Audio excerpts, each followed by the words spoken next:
Well, thank you, Secretary Nielsen. Thank you for that kind introduction and for your leadership at the Department of Homeland Security.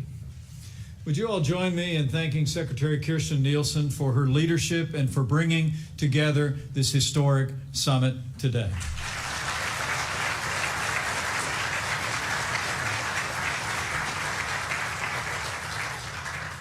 To the Secretary and to Secretary Perry, Director Wray, Director Alice, to all the public servants that are gathered here, and to all the leaders of industry and academia who've come from near and far. It is my honor to welcome you all at the close of the events today at the first ever National Cybersecurity Summit. Thank you all for being here today.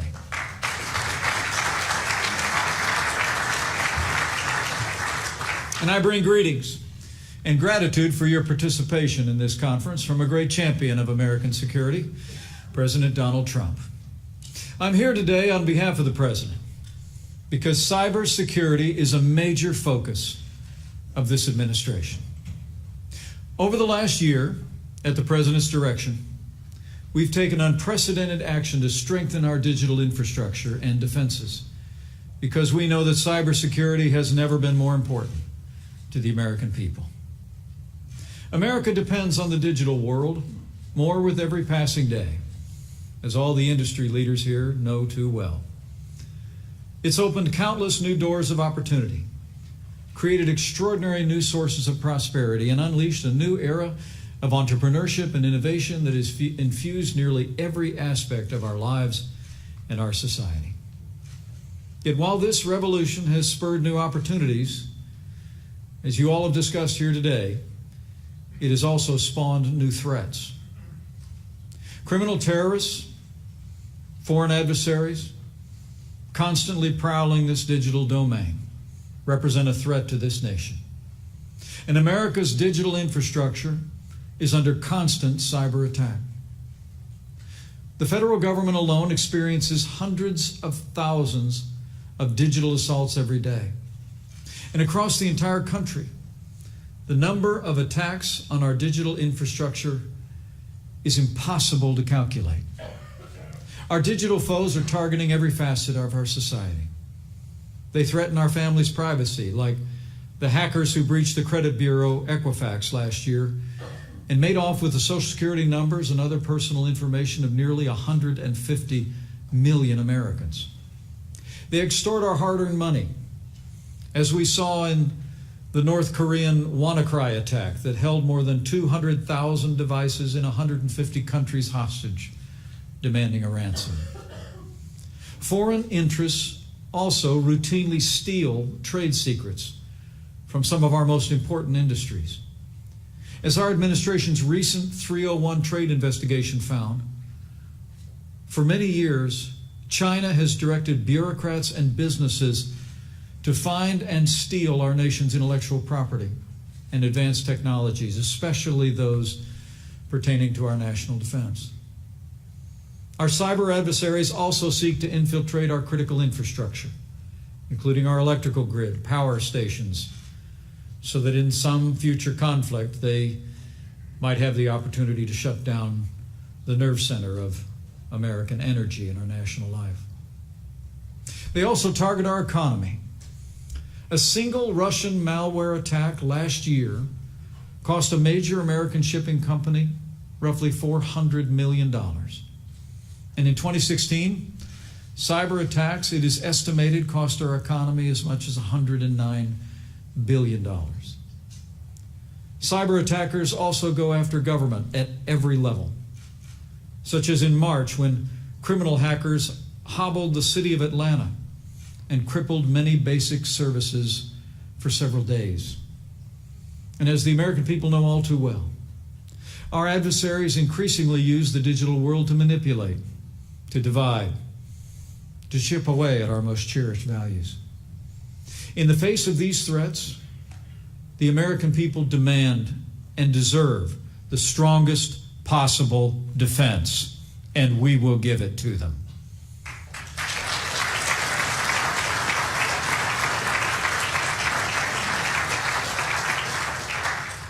But sadly, previous administrations have let the American people down when it came to cyber defense. At the outset of this administration, it became clear from early on, in a very real sense, we inherited a cyber crisis. The last administration all but neglected cybersecurity, even though the digital threats were growing more numerous and more dangerous by the day. In 2014, a foreign government actually hacked into the White House network itself. And yet, in the face of constant attacks like that, the last administration too often chose silence and paralysis over strength and action. Well, make no mistake about it. Those days are over. At President Trump's direction, our administration has taken decisive action to fortify America's cybersecurity capabilities. We're also forging new partnerships, evidenced by this conference today, all across our society, and also with state and local governments and with great corporations, so well represented here. We've secured vital new funding for cybersecurity. In our first year in office, we allocated an additional $1.2 billion for digital defense, and next year our administration has requested a record $15 billion to secure America's cyber frontiers. And we'll continue to work with Congress to provide the resources we need to defend our nation from the threats we face in the digital domain. But this critical issue requires more than new funding. America also needs a central hub for cybersecurity. And today, we call on the United States Senate to follow the lead of the House of Representatives and before the end of this year, enact legislation to create a new agency under the authority of DHS. The time has come for the Cybersecurity and Infrastructure Security Agents to commence. Thank you.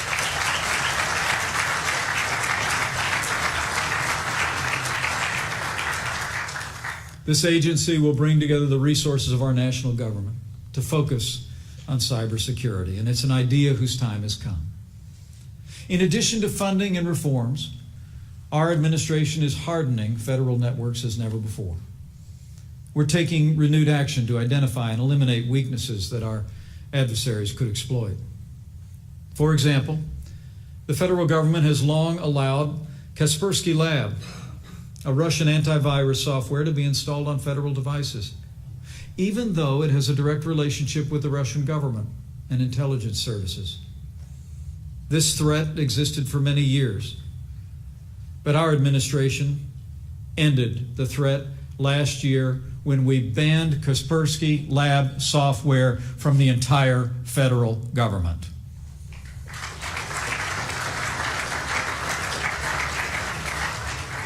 We've also dramatically increased information sharing with innovators, developers, and network defenders. America's intelligence and law enforcement agencies have an unparalleled ability to discover weaknesses in digital products and software. But while the last administrations almost always held on to this administration in this White House, I'm proud to report that we've significantly improved how much we share with the private sector and the speed with which we share it. Today, nearly a third of the threat indicators we share with businesses aren't available from any other source, and we'll continue on that track. Finally, our administration is putting the finishing touches on our national cyber strategy. This strategy will make clear that the United States will bring every element of our national power to bear to protect the integrity and security of the American digital domain.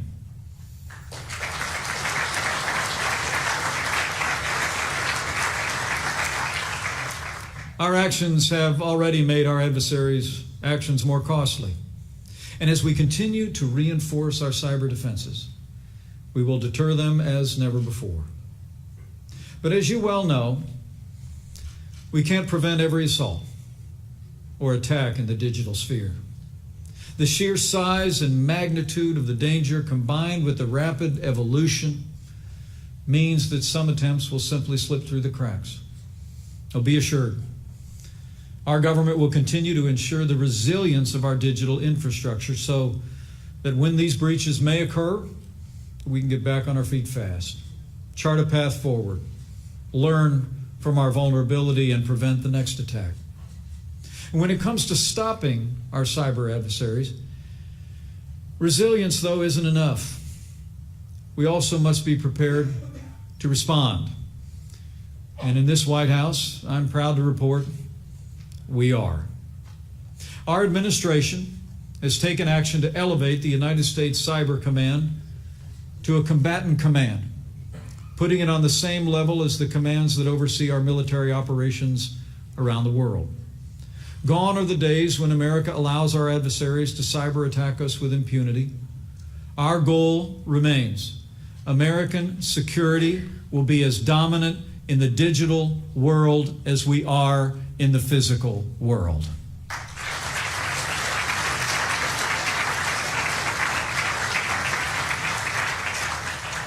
But for all that we've done, and for all that we're doing, there's still much more work ahead. And what brings us all here today is the recognition that we cannot do it alone. Strengthening American cybersecurity does not belong solely to our national government in Washington, D.C. The greatest progress happens from the bottom up, not from the top down. And so beyond our government-wide approach, we need you. We need you to continue to partner with us for a nation-wide approach. For together, we can protect America's digital domain.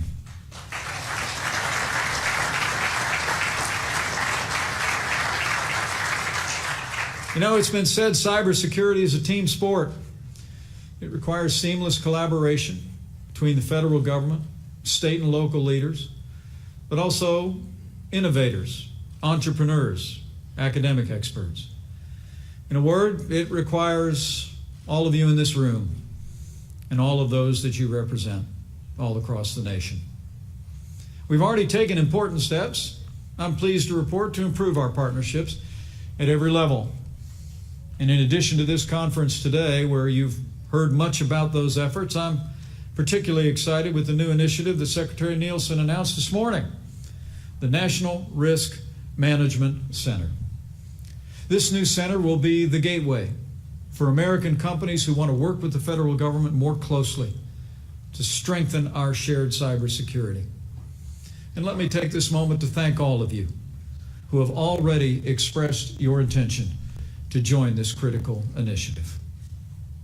Just a few weeks ago, in the Situation Room, I personally met with the President's National Security Telecommunications Advisory Committee, also known as NSTAC, which brings together key industry leaders to develop recommendations on cyber policy. I learned then, and we'll learn more in just a few short weeks, that NSTAC will soon launch a cybersecurity moonshot initiative to focus our national energies and skills on digital dominance. Those leaders that day informed me that America won the race to the moon. And under this administration, in partnership with all of you, America will lead the way to cyber security and strength.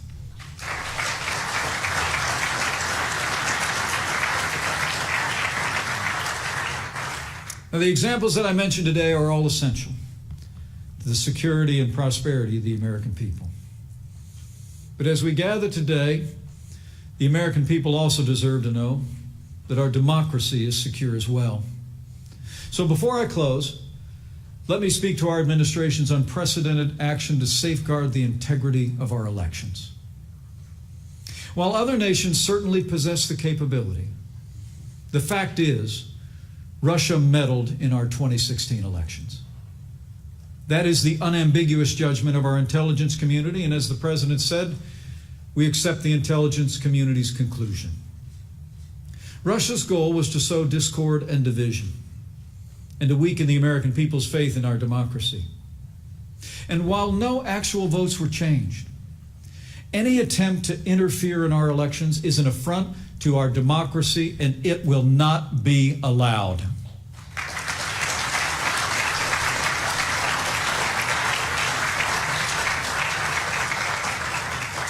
The United States of America will not tolerate any foreign interference in our elections from any nation state, not from Russia, China, Iran, North Korea, or anyone else.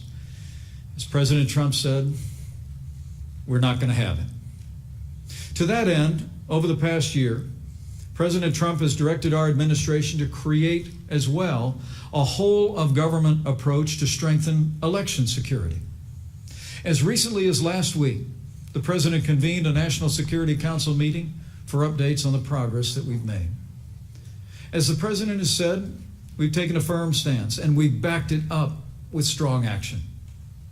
The FBI has formed the Foreign Influence Task Force to identify secret foreign attempts to infiltrate our society and undermine our democracy. The Department of Homeland Security has launched the Election Information Sharing Analysis Center. This project, which all 50 states and more than 900 counties have already joined, will help prevent attacks before they happen, identify them when they're underway, and stop them before they can do any lasting damage. Working with the Congress, we've also made $380 million available to states to help them ensure the security of their election systems, including upgrading voting machines and the most up-to-date and secure technology. We're deploying new sensors to monitor election networks and identify potential intrusions at the state and local level. 37 states have opted into this program, but before this November, we intend to expand a further 22 states and counties as they request.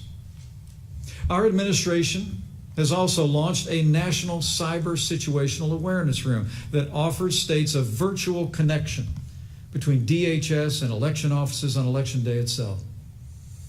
In my home state of Indiana, as well as Ohio, North Carolina, and West Virginia, this system was used in the May 8th primary.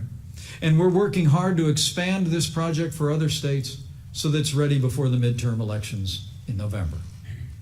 We've also been working to help state and local governments rapidly respond to cyber attacks. Less than 2 weeks ago, Finney County, Kansas, reached out to DHS for help after a malware attack forced them to shut down not just their election network, but the entire county's network. Federal officials worked earnestly, hand in hand, with county officials to identify and ultimately eliminate this dangerous intrusion. This action was a model of the collaboration that we need to ensure the security of our elections, and we commend the state and local and federal officials that made it happen.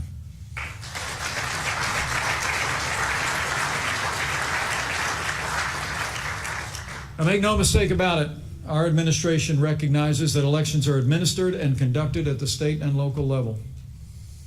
This administration has already been a champion of federalism and respected the purview and the authority of our state and local officials. Yet it concerns us that many states still don't have concrete plans to upgrade their voting systems. 14 states are struggling to replace outdated voting machines that lack paper trails before the next presidential election. So today, not just as vice president, but as a former governor, I want to urge, with great respect, every state to take renewed action. Take advantage of the assistance offered by our administration. Do everything in your power to strengthen and protect your election systems. You owe your constituents that, and the American people expect nothing less.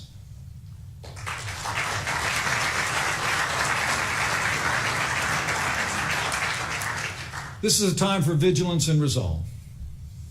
And I can assure you our administration will continue to take strong action. We've already done more than any administration in American history to preserve the integrity of the ballot box. And we've just begun.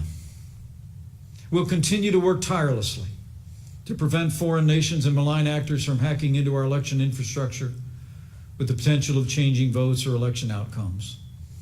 As the President has said, we will repel any efforts to interfere in our elections. When anyone violates our laws, we will bring them to justice and utilize every element of our national power to respond. Because our democracy demands and deserves the most vigorous defense we can give it.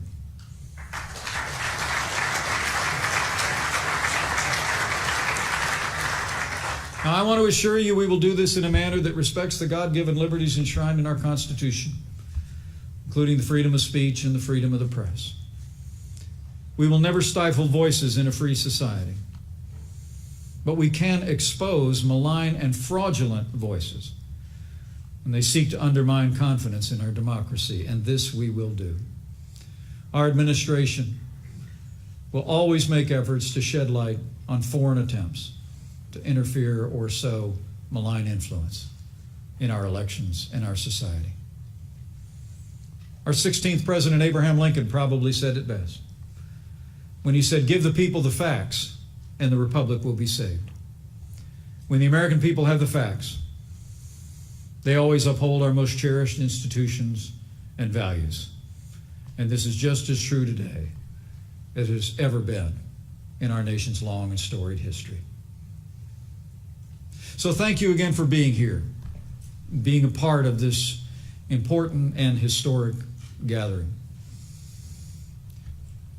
You do the nation great credit by participating in today's discussion, and more importantly, by following through on the discussion with a greater partnership and collaboration in cybersecurity. The truth is, cybersecurity is unlike any challenge we've ever faced. It is a work that's never done. It is a process that is continuous, and so must our collaboration be. Technologies are shifting by the minute, from the Internet of Things to 5G to artificial intelligence to quantum computing, and each advance is accompanied not only by new opportunities, but new challenges. And just as the threats are evolving, our defenses too must evolve. The only way to be strong and secure is if we stand strong and secure together on behalf of the American people. Cybersecurity. Cybersecurity, then, is a shared responsibility. And I believe that cybersecurity is a civic duty.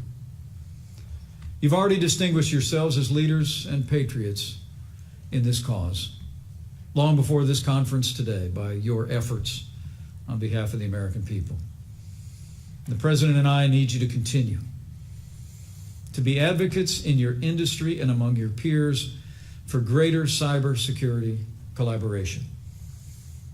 The American people deserve nothing less. Keep talking with your peers about how they need to enlist in this fight. Tell them that they have an obligation to identify the weaknesses in their own networks and platforms, because the weakest link creates the greatest vulnerability.